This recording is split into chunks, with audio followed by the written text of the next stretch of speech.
Okay, so have you ever been there? Late September, standing in the garden, looking at, like, the last tomato hanging on for dear life. Oh, yeah. Or that sad-looking basil plant. Exactly. And you just sigh, thinking, well, that's it till next spring. We kind of get programmed to think gardening is just, a summer thing. It's a common feeling. A burst of green and then done. Well, what if this is going to have to be? That's what Yeah. we're digging into today. Right. Our sources are basically saying, hold on, the calendar doesn't rule your garden.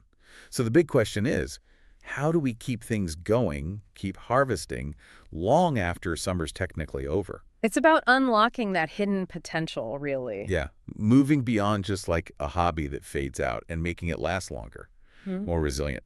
Okay, let's unpack this a bit. Our mission here is to pull out the really useful tips, the clever tricks from the stuff we've read.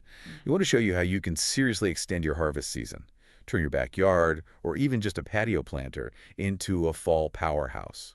And it's fascinating, how much potential is just sitting there, often overlooked because we just assume it's over when autumn rolls around. Right, we just pack it in mentally. Exactly. But with a bit of strategy, maybe some understanding of how these plants actually work, you can keep fresh food coming. It's surprisingly doable. I like that, surprisingly doable. We're just talking about giving things a little nudge, defying that standard timeline, using what you've got to get more. Defying the conventional timeline. Love it. And that first strategy, the one that jumps right out from our sources, is about choosing the right players. Cold-tolerant crops. Yeah, that's fundamental. It's not just about plants that can sort of handle a chill, right? It's about plants that are actually built for it, maybe even prefer it. That's the key. Working with the cool weather, not just against it, it minimizes the effort you need to put in later. So what makes them tick in the cold? What did the research say? Well, take things like kale or spinach. Our Mhm. sources really point out they're not just tough by accident. They have these intrinsic qualities. Like what specifically? So a lot of leafy greens, especially from the brassica family, that's kale, collards, that sort of thing, they can keep doing photosynthesis, keep growing at temperatures way lower than, say, your tomatoes or peppers. Ah, Their leaves are tougher, less likely to get cell damage from a light frost, and interestingly, they actually get better at pulling nutrients from cooler soil. really? Better. Yeah, their roots stay active, grabbing nitrogen, phosphorus, even when other plants have basically shut down for the winter. Okay, that's a huge difference. Not just surviving, but actually, like, working efficiently when others are dormant. Exactly. And I've definitely heard gardeners say things like, oh, kale tastes better after a frost. Is that real? Or just wishful thinking? Oh, it's totally real. It's backed by science, and it's Yeah. one of those like cool little details in the sources. Uh-huh. Tell me more. That bit of stress from a light frost actually triggers the plant to produce more sugars. It's like a natural antifreeze. Yeah, so they taste sweeter, often a bit more tender too. It's really noticeable in kale, collards, even carrots and parsnips can get that boost. Parsnips, too. For some root crops, the sources talk about vernalization needing that cold period for the best flavor, or sometimes even to trigger flowering next season. So it's not just more food. It could be better tasting food. That's a great bonus. Definitely. Okay, kale and spinach are the obvious ones. Did the sources mention any less common cold weather stars? Things that might surprise people? Oh, for sure. Mache came up a lot, sometimes called lamb's lettuce. Incredibly hardy. You can apparently harvest it even when there's snow on the ground. Wow, under the snow. Yeah. And then there's claytonia, or miner's lettuce. Likes it cool and damp, grows really well. Miner's lettuce. Never heard of it. It's pretty neat. And as we mentioned, certain parsnip varieties just get intensely sweet after a good freeze. Makes waiting worth it. These aren't just surviving, they're continuing to grow, maybe slower, but also developing better flavor. That really expands the possibilities, thinking beyond just the usual suspects. But, okay, relying only on super cold hardy plants, that might feel a bit limiting for some gardeners, right? True. You might miss your summer favorites. Yeah, or you just want more continuous production than maybe those plants alone can give. What's the next angle the sources suggest? Right. So if choosing the right plant is step one, step two is about timing, intelligent timing. All right. And that leads us to something called succession planting, but specifically geared for the fall. Ah, so planting another round of stuff later in the summer. Exactly. Planning ahead for a second, maybe even a third, wave of crops, time to mature as the main summer stuff is winding down. So you're not just waiting, you're actively planting for fall. How do you make that work? What are the key things to think about? The big one is days to maturity. Our sources stress picking varieties that grow fast. Look for ones labeled early or quick. Makes sense. So planting a fast radish or maybe a butterhead lettuce in, say, late July or early August, it's got enough time to size up before it gets really cold. Right. You also need to know your area's average first frost date and kind of work backward from that. Aim to have things ready maybe 2 or 3 weeks before that date hits. Got it. It's like planning a race against the frost. Pretty much. Choose your sprinters. Okay, so we've got the right plants. We've got the timing down with succession planting. What about the garden space itself? Can we tweak the environment without building like a whole greenhouse? Our sources mentioned microclimates, didn't they? They did. And this is where just paying attention to your own garden pays off big time. How so? Well, the sources talk about using what's already there. Where does the sun hit longest in the fall? Is there a wall or a fence that blocks the wind? Ah, okay. Like finding the warm spots. Exactly. When a south-facing wall soaks up sun all day and then radiates heat back at night, plants near that are going to be warmer. A hedge blocks wind chill, which can be really harsh on plants. So, being a bit of a garden detective, finding those cozy corners. And what about the soil? We know healthy soil is key, but does it play a role in temperature, extending the season? Absolutely. Soil is huge and often underestimated for temperature stuff. Our sources consistently push for thick mulching. Mulching, like wood chips or straw. Yeah, straw, wood chips, shredded leaves, a good thick layer once it starts getting cool. It does a few things. First, it insulates the soil, holds onto warmth longer. Like a blanket for the ground. Basically, yeah. It can keep the root zones several degrees warmer than bare soil, and warmer roots mean happier, more active plants, better nutrient uptake. That sounds like a really simple low-tech win. It is. And it also protects roots from those damaging freeze-thaw cycles later on. Minimizes stress. It's just a great, easy strategy. Okay, that's a solid set of passive techniques, working with nature, working with your existing space. But, not every plant is a superhero like kale. True. Some are definitely more sensitive. And even those microclimates aren't magic against a real hard frost.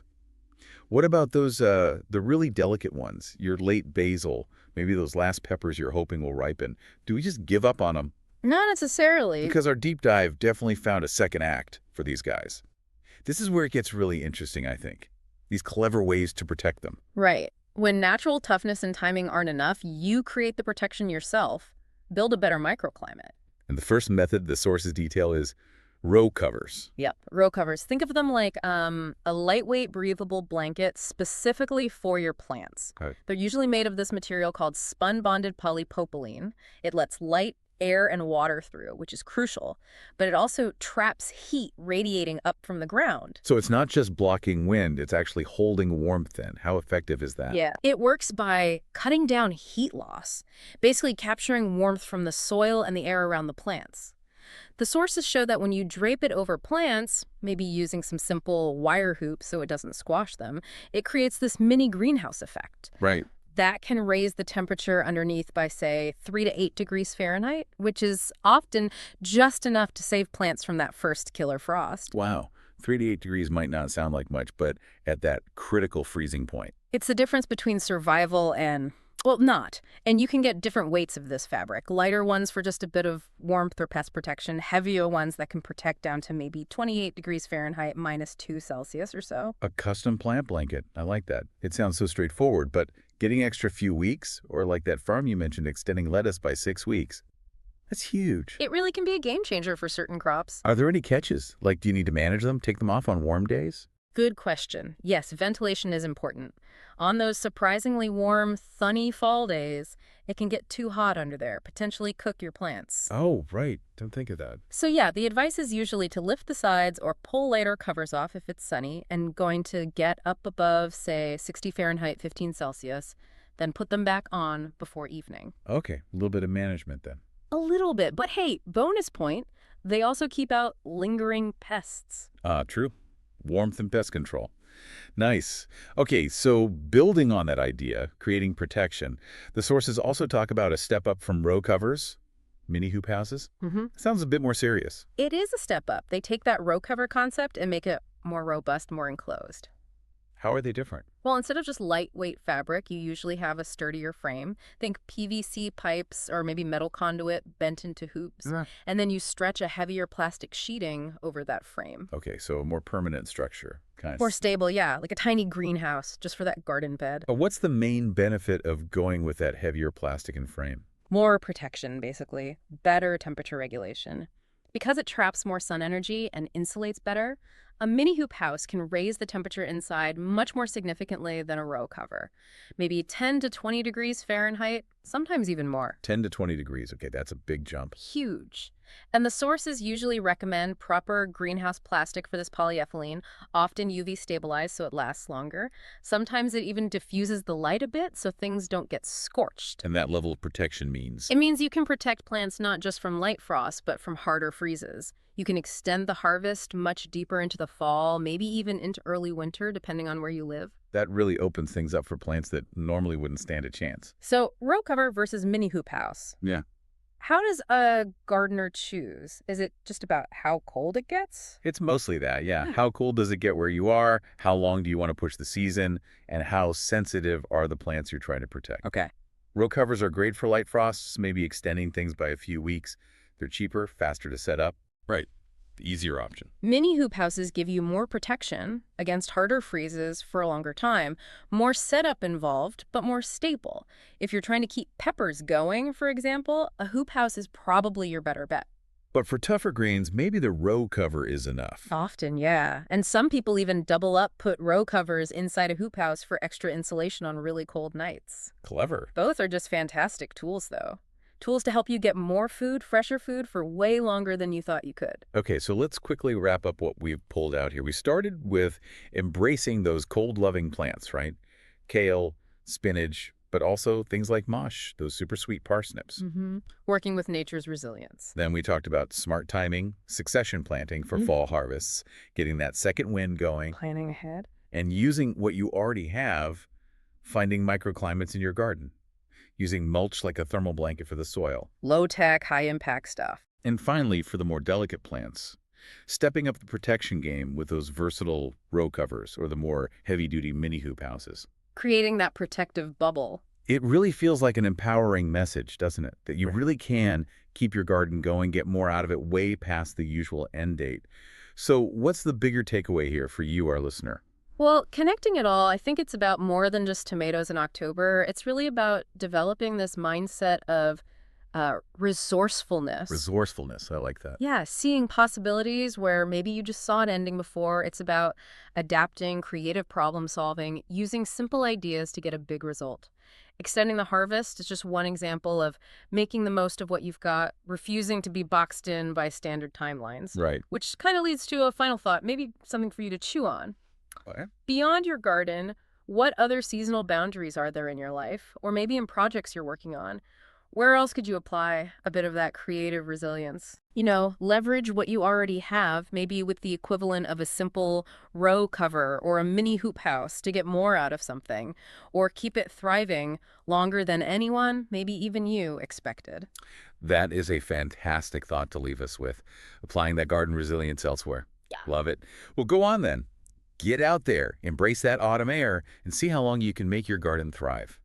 You've definitely got some new tools in your toolkit now. Absolutely. Thanks so much for joining us on this deep dive. Yeah, thanks everyone. We'll catch you next time.